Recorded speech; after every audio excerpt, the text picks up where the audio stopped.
নমস্কার দর্শক বন্ধুরা, অমৃত কথা এক সুপ্রিয় ব্লগ Z4 ও এই ওয়েবসাইটে আপনাদের জানাই সুস্বাগতম।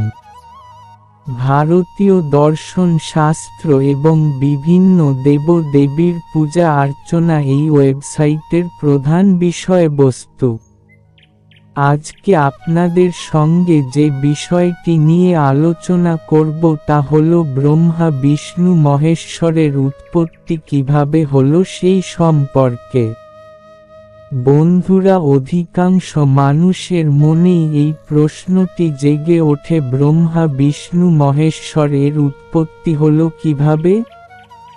এই প্রশ্নের উত্তরের জন্যই মূলত আজকের এই লেখাটি। বন্ধুরা, ভগবান বিষ্ণুকে এই সংসারের সঞ্চালক বলা হয়েছে। পুরাণ অনুযায়ী বিষ্ণুর উৎপত্তি কখনো হয়নি। ভগবান বিষ্ণু আদিকাল থেকেই রয়েছেন এবং এই সংসার শেষ হওয়ার পরেও তিনি থাকবেন। তার জন্ম অথবা মৃত্যু হয় না। বিষ্ণু পুরাণ অনুযায়ী ভগবান বিষ্ণুর কোনো মাতা পিতা নেই। ভগবান বিষ্ণুর তিনটি রূপ রয়েছে: কার্ণদাক্ষয় বিষ্ণু, শিরদাক্ষয় বিষ্ণু, গর্ভদাক্ষয় বিষ্ণু। সংসারের সঞ্চালন যিনি করেন তিনি হলেন বিষ্ণু, ভগবানের পুরুষ অবতার, যাকে মহাবিষ্ণু বলা হয়ে থাকে। মহাবিষ্ণু এই সৃষ্টির রচনার জন্য অবতারিত হয়েছিলেন।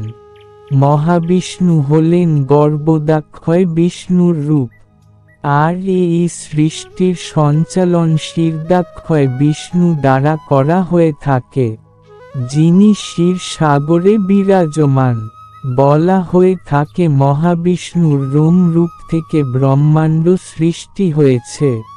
সবার প্রথমে যে কোনো ব্রহ্মাণ্ডতেই জলের থেকে বেশি কিছুই ছিল না। তখন সৃষ্টির সূচনার জন্য ভগবান বিষ্ণু নিজের নাভি থেকে ব্রহ্মাজিকে উৎপন্ন করেছিলেন। সবার প্রথমে ব্রহ্মা বুঝে উঠতে পারেননি যে কেন তাকে উৎপন্ন করা হয়েছিল। এরপর ব্রহ্মাজি যখন ভগবান বিষ্ণুর কাছে জিজ্ঞাসা করলেন, হে পরমেশ্বর, আমাকে এখানে কেন আনা হয়েছে? আমাকে এখানে কি করতে হবে?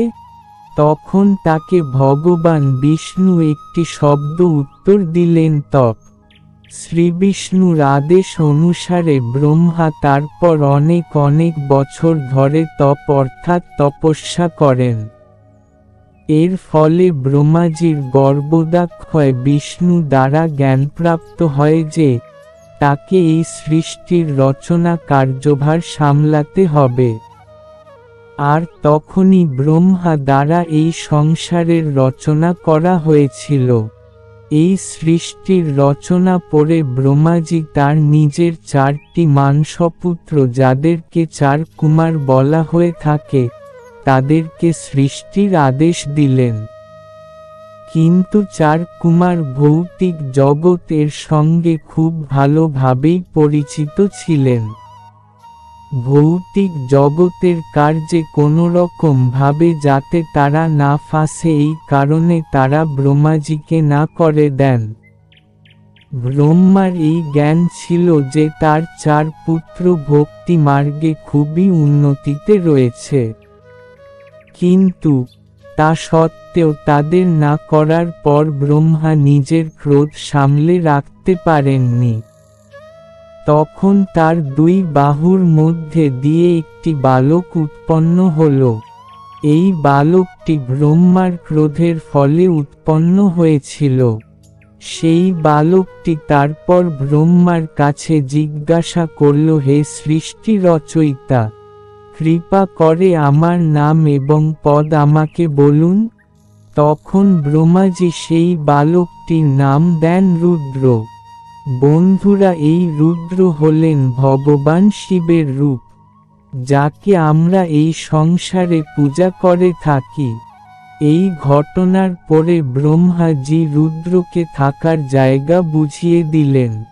যা কিছুটা এই প্রকার হৃদয়, ইন্দ্রিয়, অম্বর, বায়ু, অগ্নি, জল, পৃথিবী, চন্দ্রমা এবং ত্বক, এই সকল স্থানে রুদ্রের বাস।